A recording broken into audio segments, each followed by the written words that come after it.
শাব্দিক অর্থ হচ্ছে ওই পশু যে পশুটিকে কুরবানির দিন জবাই করা হয়। পারিভাষিক অর্থে উদহিয়া বলা হয় যাবহু হায়াওয়ানিন মাখসুসিন ফি ওয়াক্তিন মাখসুসিন ফি ইয়াউমিন মাখসুসিন, বিশেষ সময়ে বিশেষ দিনে বিশেষ এক জন্তু কুরবানি করাকেই উদহিয়া বলা হয়। উদহিয়া সংক্রান্ত 2 নং বিষয় হচ্ছে এই উদহিয়া তথা কুরবানির সূচনা কখন হয়েছিল। কুরবানির সূচনা মানুষ সৃষ্টির সূচনা থেকেই সূচনা হয়েছে, অর্থাৎ হযরত আদম আলাইহিস সালামের ধর্মে কুরবানির সূচনা হয়। হযরত আদম আলাইহিস সালামের 2 সন্তান সর্বপ্রথম কুরবানি করেছিলেন। সূরা মায়েদার 27 নং আয়াত মহান আল্লাহ তাআলা বলেন ওয়াতলু আলাইহিম নাবা আবনাই আদম বিল হক। ওয়াতলু, আল্লাহ তাআলা বলেন হে আমার প্রিয় হাবিব আপনি ঘটনা বর্ণনা করুন আলাইহিম তাদের নিকটে তথা আপনার জাতির নিকটে নাবা আবনাই হযরত আদম আলাইহিস সালামের 2 সন্তানের ঘটনা বিল হক, যে সত্য ঘটনা, অবশ্যই সেটি সত্য ঘটনা। কি ঘটনা? ইয করবা কুরবানান, কেননা যে তার 2 সন্তান আল্লাহ তাআলার রাস্তায় কুরবানি করেছিল। ফাতাকুব্বিলা মিন আহাদিহিমা ওয়া লাম ইয়াতাকাব্বাল মিনাল আখার, 2 জনের একজনের কুরবানি গৃহীত হয়েছিল আর আরেকজনের কুরবানি আল্লাহর দরবারে গৃহীত হয় নাই। ক্বালা, যার কুরবানি আল্লাহর দরবারে গ্রহণ হয় নাই সে রাগান্বিত হয়ে যার কুরবানি আল্লাহর দরবারে মকবুল হয়েছিল তাকে বলল লা আকতুলান্না, অবশ্যই আমি তোমাকে হত্যা করব। ক্বালা, তখন প্রতি উত্তরে ওই ব্যক্তি যার কুরবানি কবুল হয়েছিল সে বলেছিল ইন্নামা ইয়াতাকাব্বালুল্লাহু মিনাল মুত্তাকিন, কুরবানি কবুল হয়েছে এতে আমার দোষ কি?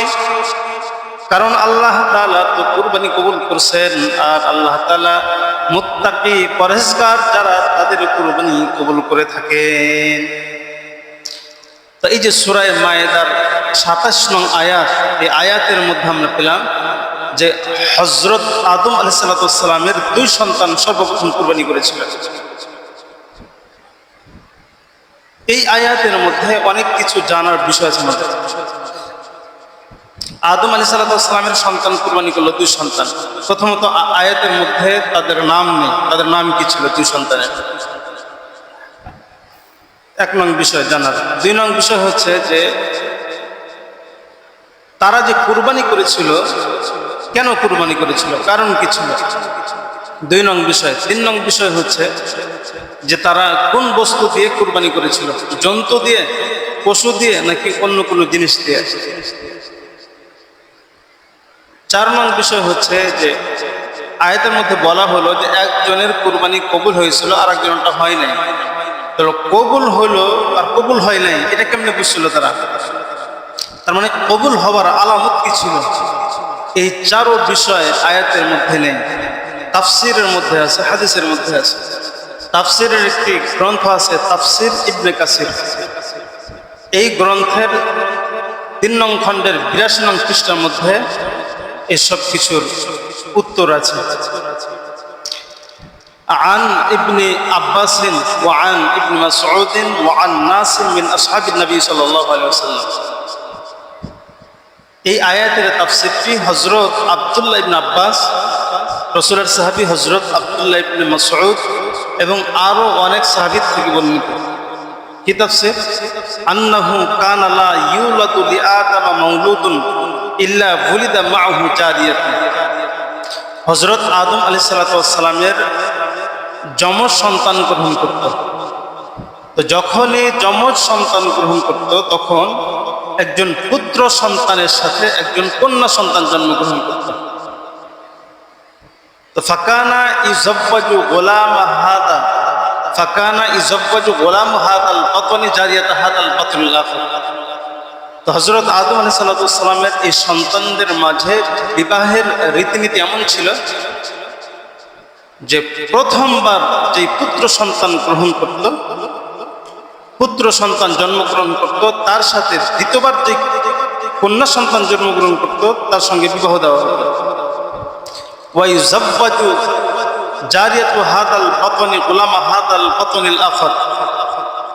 আর প্রথমবার যেই কন্যা সন্তান জন্মগ্রহণ করত তাকে দ্বিতীয়বার যেই পুত্র সন্তান জন্মগ্রহণ করত তার সাথে বিবাহ দেওয়া হতো। তার মানে যমজ সন্তান, একজন ছেলে একজন মেয়ে, দ্বিতীয়বার একজন ছেলে একজন মেয়ে, প্রথমবারের ছেলে দ্বিতীয়বারের মেয়ে, প্রথমবারের মেয়ে দ্বিতীয়বারের ছেলে, এভাবে বিবাহ দেওয়া হতো।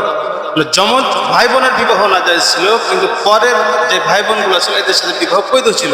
এটা আদম আলাইহিস সালামের ধর্মের বিধান ছিল। তো হাত্তা বুলিদ আলাহু ইবনানি, এই ধারাবাহিকতায় চলতে থাকলো নিয়ম নীতি। তো এক সময় হযরত আদম আলাইহিস সালামের দুইজন সন্তান জন্মগ্রহণ করলো। ইকাল লাহুমা কাবিল ওয়া হাবিল, যার একজনের নাম ছিল কাবিল আর আরেকজনের নাম ছিল হাবিল। তো এতটুকু অংশ থেকে আমরা প্রথম বিষয় পেলাম আয়াতে, যে যারা দুইজন কুরবানি দিয়েছিল আদম আলাইহিস সালাম এর সন্তান, এদের নাম কি ছিল? একজনের নাম কাবিল আর একজনের নাম হাবিল ছিল। ওয়া কানা কাবিল সাহিবা জারঈ, এই কাবিল ছিল এই চাষি ছিল, চাষাবাদ করে দিনাতিবাদ করত। ওয়া কানা হাবিল সাহিবাতুল ইলম, আর হাবিল নামক যে সন্তান, এই সন্তান এগ্রো ফার্মের মালিক ছিল, গবাদি পশু লালন পালন করতেন। উনি গবাদি পশু লালন পালন করে দিনাতিবাদ করতেন। ওয়া কানা কাবিল আকবারহুমা, আর এই কাবিল হাবিলের মধ্যে থেকে কাবিল ছিল বড়। তার মানে কাবিল প্রথমবার জন্মগ্রহণ করছে আর হাবিল দ্বিতীয়বার জন্মগ্রহণ করছে। কাবিলের সাথে একটা মেয়ে ছিল, তার বোন। হাবিলের সাথেও একটা যমজ বোন ছিল। কাবিলের সাথে যে বোন ছিল তার নাম ছিল আকলিমা, আর হাবিলের যে বোন ছিল তার নাম ছিল জমিলা। ওয়া কানা লাহু উখতুন আহসানা মিন উখতি হাবিলা, কাবিলের যে যমজ বোন আকলিমা, এই হাবিলের যে যমজ বোন জমিলা এর চাইতে বহুগুণ সুন্দরী ছিল। তো নিয়ম কেমন হবে? হাবিল বিবাহ করবে আকলিমাকে আর কাবিল বিবাহ করবে জমিলাকে, এটাই তো বিধান। তো সেই বিধান অনুপাতে ওয়া ইন্না হাবিল তালাবা আন ইয়ানকিহা উখতা কাবিল, হাবিল সে ধর্ম অনুপাতে কাবিলের বোন আকলিমাকে বিবাহের প্রস্তাব দিল। ফাআবা আলাইহি, কাবিল এই প্রস্তাবকে প্রত্যাখ্যান করলো, অস্বীকার করে বসল। ওয়াকালা, এবং সে হাবিলের সাথে বিবাহ দিতে অস্বীকৃতি জানায়া বলল যে হিয়া উখতি, আকলিমা হচ্ছে আমার বোন, ওয়ালিদাত মাই, সে আমার সাথে জন্মগ্রহণ করছে। ওয়াহিয়া আহসানু মিন উখতিক, আর আকলিমা আমার বোন, হাবিল তোমার বোন যে জমিলা তার চাইতে বহুগুণ সুন্দরী। ওয়া আনা আহাক্কু আতাজাওয়াজা বিহা, ওয়া আনা আহাক্কু আন আতাজাওয়াজা বিহা, সুতরাং আমি আমার আকলিমা যে বোন আছে সুন্দরী, একে বিবাহ করার বেশি হক রাখি। তার মানে সে আদম আলাইহিস সালামের যে ধর্ম ছিল শরীয়ত, তাকে সে অস্বীকার করে বসল। তো যখন বিষয়টি এমন দাঁড়ালো, আমারহু আবুহু আন ইউযাব্বিহা হাবিল, তখন কাবিল হাবিলের বাপ হযরত আদম আলাইহিস সালাম তার সন্তান কাবিলকে হাবিলের সাথে আকলিমার বিবাহ দেওয়ার আদেশ দিলেন। তাবা, বাপের আদেশ অমান্য করে বসল। তা হাবিলেরও প্রস্তাব প্রত্যাখ্যান করলো, আবার বাপ হযরত আদম আলাইহিস সালামের আদেশকে অমান্য করে বসল। তো এখন সমাধানে আসা যাক। কাবিল কোনোভাবে মানবে না যে সে হাবিলের সাথে তার কোন আকলিমাকে বিবাহ দেবে। তখন তাদের মাঝে একটা সমাধান হলো কি, যে আমরা দুইজন একটি বস্তু কুরবানি দেব, যার কুরবানি আল্লাহর দরবারে গৃহীত হবে, মকবুল হবে, সেই আকলিমাকে বিবাহ করবে। ওটাই বলছে ওয়া ইন্নাহুমা কররাবা কুরবানান ইলাল্লাহি আযজা ওয়া জাল্লা আইয়ুহুমা আহাক্কু বিল জারিয়াতি, তারা দুইজন একটি জিনিস কুরবানি দেওয়ার ইচ্ছা পোষণ করলো এই মর্মে যে তাদের কে বেশি আকলিমাকে বিবাহ করার হক রাখে। তো এই ধরনের আলোচনা চলতে থাকলো। ওয়া কানা আদম আলাইহিস সালাম কদ গাবা আনহুমা, এ সময় হযরত আদম আলাইহিস সালাম এদের থেকে একটু দূরে গিয়েছিলেন। আতা মক্কাতা, হযরত আদম আলাইহিস সালাম ওই সময় মক্কায় গিয়েছিলেন ইয়ানজুর ইলাইহা, কাবা ঘর দেখার জন্য। কেন কাবা ঘর দেখতে গেলেন এই সময়টিতে? আল্লাহ আযজা ওয়া জাল্লা, একদিন মহান আল্লাহ তাআলা হযরত আদম আলাইহিস সালামকে বলেন, হাল তা'লামু আন্না লি বাইতান ফিল আরদ, আপনি কি জানেন যে এই জমিনে, যে জমিনে আপনি বসবাস করছেন, এই জমিনে আমার একটি ঘর আছে? তখন হযরত আদম আলাইহিস সালাম বলেন, লা আল্লাহুম্মা লা, হে আল্লাহ, আমি তো এটা জানি না যে আপনার ঘর আছে পৃথিবীতে, এই জমিনে। তখন আল্লাহ তাআলা বলেন, ইন্নালি বাইতান ফি মক্কাতা, মক্কায় আমার একটা ঘর আছে, ফাতিহি, সুতরাং আপনি মক্কায় আমার ঘরে তওয়াফ করে আসেন। তো আল্লাহ তাআলার আদেশ পেয়ে হযরত আদম আলাইহিস সালাম মক্কায় রওনা করেন। তো যখন মক্কায় রওনা করেন, ফাকালা আদম লিস-সামা, তখন হযরত আদম আলাইহিস সালাম আসমানকে বলেছিল, ইহফাজি ওয়ালাদি বিল আমানা, হে আসমান, আমি তো আমার সন্তানগুলোকে এখানে রেখে যাচ্ছি, এখানে তো দেখার মতন কেউ নেই, তো তুমি আমার এই সন্তানগুলোকে আমানতদার সাথে খুব ভালোভাবে দেখে রাখিও। ফাআবাদ, আসমান তার এই প্রস্তাব অস্বীকার করে বসল। ওয়াকালা লিল আরদি, তখন হযরত আদম আলাইহিস সালাম জমিনকে বলছিলেন, হে জমিন, তুমি আমার এই সন্তানদেরকে খুব ভালোভাবে দেখে রাখিও মক্কা থেকে ফেরত আসা পর্যন্ত। ক্বালা ফাআবাদ, তখন এই জমিনও এই প্রস্তাব প্রত্যাখ্যান করে বসল।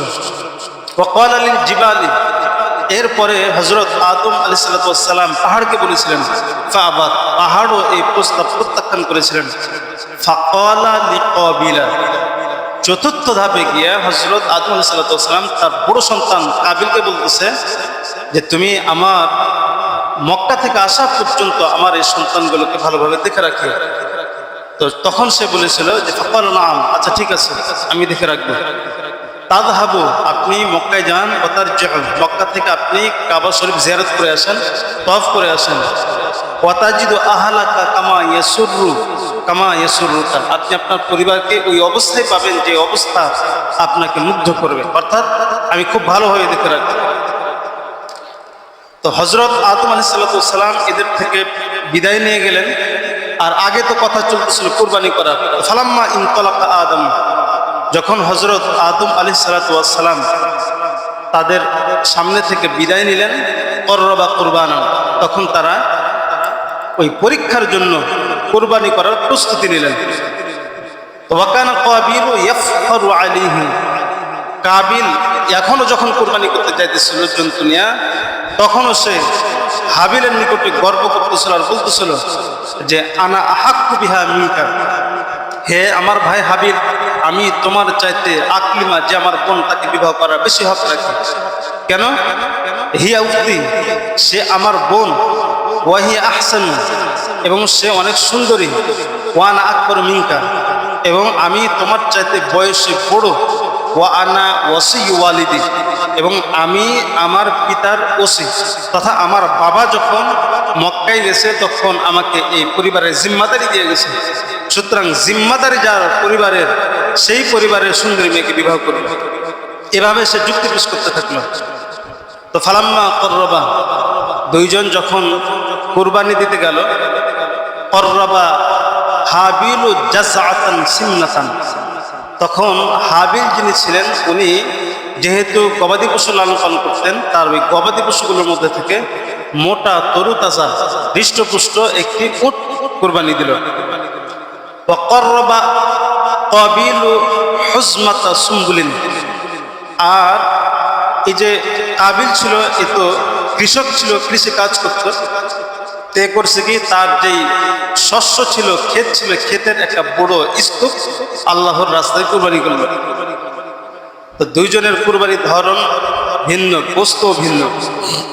তাহলে এখান থেকে আমরা এটা পেয়ে গেলাম যে এরা দুইজন কুরবানি যে বস্তুগুলো দিয়েছিল ভিন্ন ভিন্ন জিনিস, পশু দিয়ে যায় না। হাবিল দিয়েছিল পশু, আর কাবিল এ দিয়েছিল শস্য বা ক্ষেত। তো এই ক্ষেত যে কুরবানি দিতে গেল, সে করছে কি, যে ফাওয়াজাদা ফিহা সুম্বুলাতান আযীমাতান, সে শস্যর ক্ষেত যখন আল্লাহর রাস্তায় রাখে, তখন ওই শস্যগুলোর মধ্যে থেকে যেগুলো ভালো ভালো বীজ, এগুলো সে আলাদা করলো। ফারাকাহা ফাআকালাহা, আলাদা করে সে সেগুলোকে রান্না করে খেল। তার মানে আল্লাহর রাস্তায় এই কুরবানি যেটি দিল সেটা নর্মাল জিনিস, আর তার ভাই হাবিল যে জিনিসটা কুরবানি দিল সেটি ছিল অনেক ভালো দামি জিনিস। তো তারপরে কি হলো, যখন কুরবানি দিল তো ফানাজালাতিন নার, আসমান থেকে একটি আগুন নেমে আসলো, আগুনের টুকরা। তারপরে ফাআকালাত কুরবান হাবিলা, এই আগুন এসে হাবিলের যেই উট কুরবানি ছিল এই উটটিকে জ্বালিয়ে ছারখার করে দিল। ওয়া তারাকাত কুরবান কাবিলা, আর কাবিলের যে কুরবানি ছিল অর্থাৎ বস্তু ক্ষেত, এই ক্ষেতগুলোকে আগুন পুড়াইল না, ওভাবেই থেকে গেল। তাহলে এতটুকু অংশ থেকে আমরা এটা পেলাম যে তৎকালীন সময়ে কুরবানি কবুল হওয়ার আলামত ছিল যে আসমান থেকে একটা আগুন আসতো, আগুন এসে যার কুরবানি কবুল হতো তার কুরবানি জ্বালিয়ে ছারখার করে দিত, আর যার কুরবানি কবুল হইতো না তার কুরবানি ওভাবেই পড়ে থাকতো। এটা তৎকালীন সময়ের আলামত ছিল। তো যখন হাবিলের কুরবানি কবুল হলো, ফাগদিবা, কাবিল যে ছিল বড় ভাই সে খুব রাগান্বিত হলো, ওয়াকালা, এবং সে বলল লা আকতুলান্নাকা, যে হে হাবিল আমি তোমাকে অবশ্যই হত্যা করবো, হাত্তা লা তানকিহা উখতি, যাতে করে তুমি আমার বোন আকলিমাকে বিবাহ করতে না পারো। মানে এখানে তো তারা কুরবানি দিয়েছিল যে আকলিমাকে বিবাহ করার হক বেশি কে রাখে, তো যার কুরবানি কবুল হবে সেই বিবাহ করবে। কাবিলের কুরবানি কবুল হয় নাই, তার মানে কাবিল বিবাহ করতে পারবে না, হাবিল বিবাহ করতে পারবে।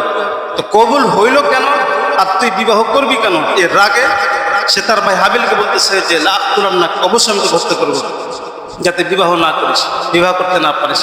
ওয়ালা, এবার যে হাবিল ছিল সে বলে ইন্নামা ইয়াতাকাব্বালুল্লাহু মিনাল মুত্তাকিন, কুরবানি আল্লাহ কবুল করছে, এতে আমার দোষ কি, আল্লাহ কবুল করছে, আর আল্লাহ তাআলা সবার কুরবানি কবুল করেন না।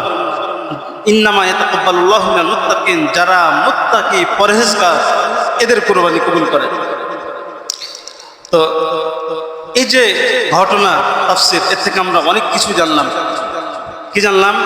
সূরা মায়েদার ২৭ নং আয়াত থেকে আমরা জানলাম যে সর্বপ্রথম কুরবানির সূচনা করেছিল হযরত আদম আলাইহিস সালামের দুই ছেলে কুরবানি দিয়েছিল, এবং তাদের একজনের কুরবানি কবুল হয়েছিল, আরেকজনটা কবুল হয় নাই। এটা এতটুকু আয়াত থেকে বুঝে আসে। যার কুরবানি কবুল হয় নাই সে তাকওয়াবান ছিল না, যার কুরবানি কবুল হয়েছিল সে তাকওয়াবান মুত্তাকি পরহেজগার ছিল। সুতরাং আয়াত থেকে এতটুকু বুঝে আসে যে তাকওয়াবানদের কুরবানি কবুল হবে, যাদের ইখলাস নাই, আল্লাহর সন্তুষ্টি নাই, এদের কুরবানি কবুল হবে না। তো আয়াতের মধ্যে এই দুইটি জিনিসই পাওয়া গেল। দুই ভাই কুরবানি করছিল, একজনটা কবুল হয়েছিল মুত্তাকি দেশে, আর আরেকজনের যে মুত্তাকি পরহেজগার ছিল না তার কবুল হয় নাই। আর তাফসীর থেকে আমরা জানতে পারলাম যে তাদের দুইজনের নাম কি ছিল। নাম ছিল, একজনের নাম কাবিল আর একজনের নাম হাবিল। আর তারা কুরবানি কেন করেছিল এটাও জানলাম, যে তাদের বোনকে বিবাহ কে করবে এটা পরীক্ষা করার জন্য তারা কুরবানি করেছিল। আবার আমরা এটাই জানলাম যে কুরবানি কোন বস্তু দিয়ে করেছিল। একজন করেছিল গবাদি পশু, আর একজন করেছিল ক্ষেত খামার। সুতরাং বোঝা গেল যে তৎকালীন সময় শুধু পশু দিয়ে কুরবানি করতে হবে এমন কোনো নির্দিষ্ট বিধান ছিল না, যে কোনো বস্তু দিয়ে কুরবানি করা যেত। আমরা এটাও জানলাম যে কুরবানি তৎকালীন সময়ে যে কবুল হতো তার আলামত হলো তারা কুরবানিগুলো একটি পাহাড়ে বা একটি নির্দিষ্ট স্থানে রেখে আসতো। যার কুরবানি আল্লাহর দরবারে কবুল হইতো তার কুরবানির দিকে আসমান থেকে একটা আগুন এসে পুড়াইয়া দিত, যারটি কবুল হতো না সেটি পুড়াইত না। তো এর থেকে আমরা জানতে পারলাম যে কুরবানির সূচনা হযরত আদম আলাইহিস সালামের ধর্মে হয়েছে। কুরবানির সংক্রান্ত ১ নং বিষয় আমরা জানলাম উযহিয়ার শাব্দিক অর্থ, পারিভাষিক অর্থ। ২ নং বিষয় জানলাম উযহিয়ার সূচনা কখন হয়েছে। উযহিয়া সংক্রান্ত ৩ নং বিষয় হলো এই যে আমরা কুরবানিটি করি বা আদম আলাইহিস সালামের ধর্মে যে কুরবানির সূচনা হলো, এই কুরবানি কি আদম আলাইহিস সালামের ধর্মে ছিল এবং আমাদের ধর্মে আছে, নাকি প্রতিটি নবী ধর্মে ছিল? তার উত্তর হলো যত নবী পয়গম্বরে পৃথিবীতে এসেছে সবার ধর্মে কুরবানি ছিল। প্রমাণ কি? প্রমাণ হলো সূরা হজের ৩৪ নং আয়াত। মহান আল্লাহ তাআলা বলেন, ওয়ালিকুল্লি উম্মাতিন জাআলনা মানসাকান, ওয়ালিকুল্লি উম্মাতিন, প্রতিটি উম্মতের জন্য জাআলনা মানসাকান, আমি কুরবানির বিধান চালু করেছিলাম। কেন?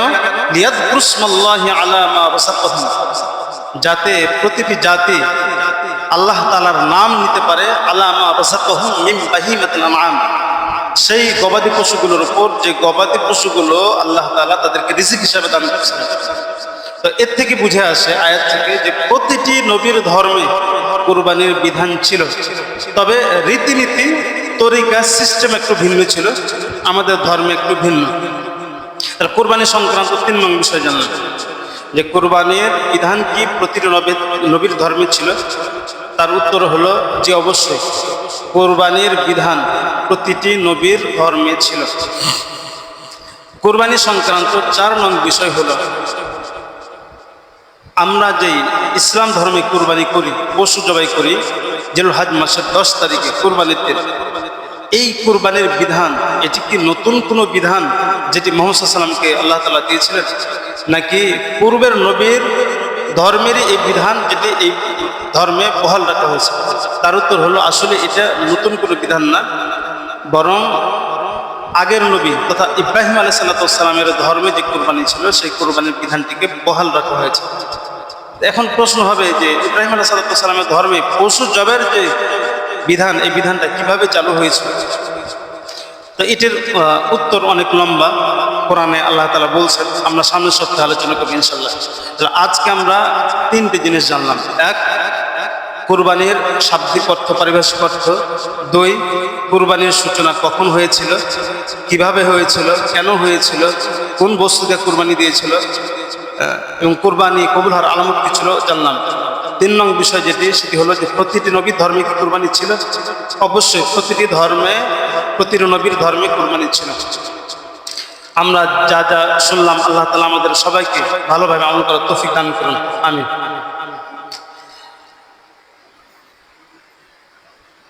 আমরা জানি যে ইসলামের ইতিহাসে যে যুদ্ধগুলো হয়েছিল সেই যুদ্ধগুলোর একটি যুদ্ধের নাম হলো বদর, দ্বিতীয় যুদ্ধের নাম হলো উহুদ।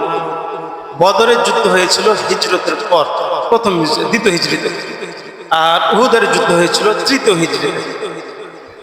এই 3য় হিজরিতে যে যুদ্ধটি হয়েছিল উহুদের যুদ্ধ, এর পরে কিছুদিন পর, হয়তো 1 বছর বা 2 বছর পর আরেকটা যুদ্ধ হয়েছিল, নাম হলো গুজওয়াতু জাতুর রিকা এর যুদ্ধ। এই যুদ্ধে একজন সাহাবী নামাজ পড়তেছিলেন, তো ওনার দেহে তীর লেগেছিল অনেকগুলো। তীর লাগার ফলে, মানে তীর এমন ছিল যে আগেকার তীর মারলে দেহ থেকে প্রবাহিত রক্তস্রোত বইতে লাগছে এবং ওই রক্ত শূন্যই মানুষ মারা যেত। তো ওনার দেহে তীর লাগছে, দেহ দিয়া রক্ত পড়তেছে, উনি নামাজ ভাঙে নাই। আমরা জানি যে দেহ থেকে যদি প্রবাহিত রক্ত বের হয় তাহলে উজু ভেঙে যায় না, উজু ভেঙে যায়। তো সে অনুযায়ী তো ওনার কি হয়ে যাওয়া উচিত ছিল, নামাজ ছেড়ে দেওয়া উচিত ছিল, উজু ভেঙে গেছে, নামাজ হবে না। কিন্তু উনি নামাজ ভাঙে নাই, উনি যথারীতি নামাজ শেষ করছেন। নামাজ শেষ করে পরে দেখে যে কি গায়ে তীর লেগে আছে। ওনাকে বলা হয়েছে যে আপনি যে তীর লাগার পরও, দেহ থেকে রক্ত বের হওয়ার পরও আপনি নামাজ পড়লেন, নামাজ ভাঙলেন কেন? উনি বলে যে আমি টেরই পাই না যে তীর কখন লাগলো আর আমার দেহ থেকে রক্ত কখন বের হলো। সুবহানাল্লাহ। উনি বলে আমি যখন নামাজে দাঁড়াইছি তখন আমার রবের সাথে এমন কথা হয়েছে, এই কথাতে আমি টেরই পাই না যে আমার দেহে কখন তীর লাগলো আর রক্ত বের হলো। সাহাবায়ে কেরামের নামাজ কেমন ছিল? হযরত এক হাদিসের মধ্যে আছে, মহান আল্লাহ তাআলা বলে যে হযরত মূসা আলাইহিস সালামের সাথে আমি কথা বলেছিলাম তুর পর্বতে। তো তুর পর্বতে যখন কথা হয়, আল্লাহ বলে যে মূসা আলাইহিস সালাম এবং আমি আল্লাহর মাঝে অনেক পর্দা ছিল, সরাসরি আওয়াজ যাওয়া আসা হয়েছে, কিন্তু মাঝখানে অনেক পর্দা ছিল। আল্লাহ তাআলা বলে যে আমার শেষ নবীর উম্মতদের আমি নামাজ দিলাম, এই নামাজ এমন এক বিধান, এই নামাজে যখন আমার বান্দা দাঁড়াবে, নামাজ পড়বে খুশুর সাথে, বিনয়তার সাথে, তখন আমি আল্লাহর সাথে তার সরাসরি কথা হবে, কোনো পর্দা থাকবে না। সুবহানাল্লাহ। তার মানে একজন নামাজি যখন নামাজে দাঁড়ায় তার সরাসরি আল্লাহর সাথে কথা হয়। হযরত মূসা আলাইহিস সালামের সাথে যে কথা হয়েছিল, পর্দা ছিল, মাঝখানে হাইল ছিল, ডিফারেন্স ছিল, কিন্তু আল্লাহ বলে শেষ নবীর উম্মতদের সাথে আমার নামাজের মাধ্যমে কথা হবে, কোনো ডিফারেন্স থাকবে না। আর এই স্বাদটা সাধারণত সেই বেশি ভালো পাবে যে যত বেশি খুশুর সাথে নামাজ পড়বে। এই সাহাবী নামাজ পড়ছিলেন ওভাবে, এই জন্য তো তীর লাগছে, রক্ত প্রবাহিত হইতেছে, তারপর উনি টের পান নাই কেমন নামাজ ছিল। আফসোসের বিষয় হলো আমাদের নামাজ আর ওনাদের নামাজ কত পার্থক্য। ওনারাও তো শেষ নবীর উম্মত, আমরা তো শেষ নবীর উম্মত। যে নামাজ আমরা পড়ছি ওনাদের মাধ্যমেই তো নামাজ আমাদের পর্যন্ত পৌঁছেছে। তারা কেমন নামাজ পড়লো, আমরা কেমন নামাজ পড়ি? প্রথম কথা হলো আমরা নামাজ পড়তে আসি না। দ্বিতীয় কথা হলো আমরা যখন নামাজ পড়তে আসি তখন আমাদের নামাজের মধ্যে কোনো খুশু থাকে না, কোনো খুশু থাকে না। আমরা নামাজ পড়তে আসি পরে, আর আমরা মসজিদ থেকে কেমনে তাড়াতাড়ি বের হতে পারবো এই চিন্তা আমাদের মাথার মধ্যে সবসময় ঘুরপাক খায়। আমি এর আগেও একদিন আপনাদেরকে বলেছিলাম যে জুমার নামাজ এটা মূলত জোহরের সময় পড়া হয়। জোহরের নামাজ কয় রাকাত? 4 রাকাত। কিন্তু জুমার নামাজ 2 রাকাত করা হলো কেন? তো বলতেছে যে খুতবা 2 রাকাতের স্থলাভিষিক্ত আর 2 রাকাত নামাজ, তার মানে খুতবাটাও নামাজের অন্তর্ভুক্ত। খুতবার সময় কি কথা বলা যায়? বলে নামাজের সময় কথা বলা যায়।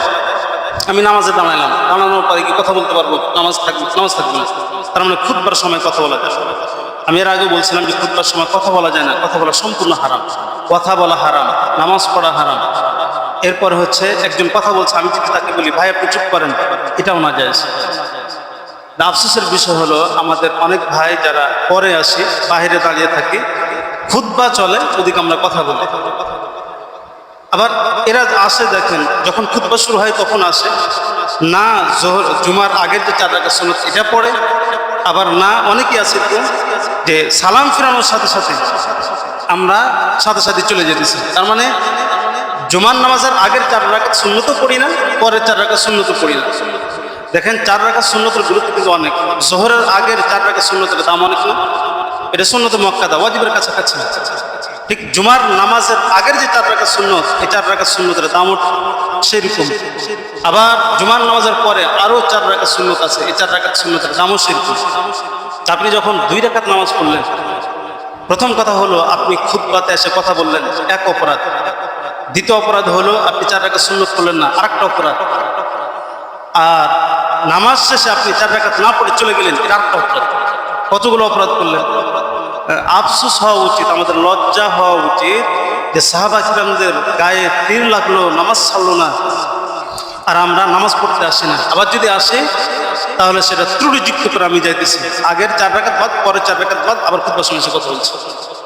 আচ্ছা, এরপরে কি আমরা কথা বলবো? বলেন, আমরা কথা বলবো ইনশাল্লাহ। আমরা 4 রাকাত সুন্নত পড়বো ইনশাল্লাহ। জুমার নামাজের পরে যে 4 রাকাত সুন্নত, এই 4 রাকাত সুন্নত পড়বো ইনশাল্লাহ।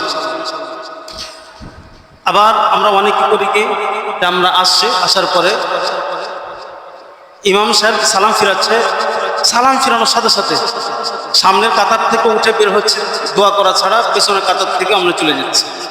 আচ্ছা দেখেন, দোয়া নামাজের এটা অংশ না। আপনি চাইলে দোয়া করতে পারেন, না চাইলে না পারেন। দোয়া এটা হচ্ছে মুস্তাহাব, উত্তম জিনিস, কিন্তু এর পাওয়ার অনেক। আপনি যে চলে যাচ্ছেন এই সামনের থেকে পেছনে, এটা একটা খারাপ দেখা যায় না? অবশ্য খারাপ দেখা যাচ্ছে। একান্ত যদি জরুরত থাকে সেটা ভিন্ন কথা, কিন্তু আপনার কোনো জরুরত নাই, এমনি আপনি চলে যেতেছেন দোয়া করা ছাড়া, এটা অনেক খারাপ জিনিস। এটা যারা এখানে বসে আছে তাদের মাঝে একটা বিশৃঙ্খলা ঘটাচ্ছেন। আচ্ছা, এটা বাদই দিলাম, আপনার কি কোনো চাওয়া পাওয়া নেই আল্লাহর কাছে? নাকি আল্লাহ তাআলা আপনার জীবনে একটা সব কিছু দান করছে? আপনার সংসারে কোনো অভাব নেই, আপনার ব্যক্তিগত কোনো চাওয়া পাওয়া নেই, আপনার সন্তানদের জন্য কোনো চাওয়া পাওয়া নেই, আপনার পরকালের জন্য কি চাওয়া পাওয়া নেই, বাপ মার জন্য কি চাওয়া পাওয়া নেই? আপনার কি মন চায় না যে আমার বাবা মারা গেছে, আমি একটু আল্লাহর কাছে দোয়া করি? অন্য সময় তো দোয়া করি না, এই সময় অনেকগুলো মানুষ থাকে, এদের সাথে একটু দোয়া করি। আমার ওয়াইফ মারা গেছে, তার জন্য একটু দোয়া করি। এগুলো কি মন চায় না? তাহলে কেমনে বের হয়ে চলে যাবে?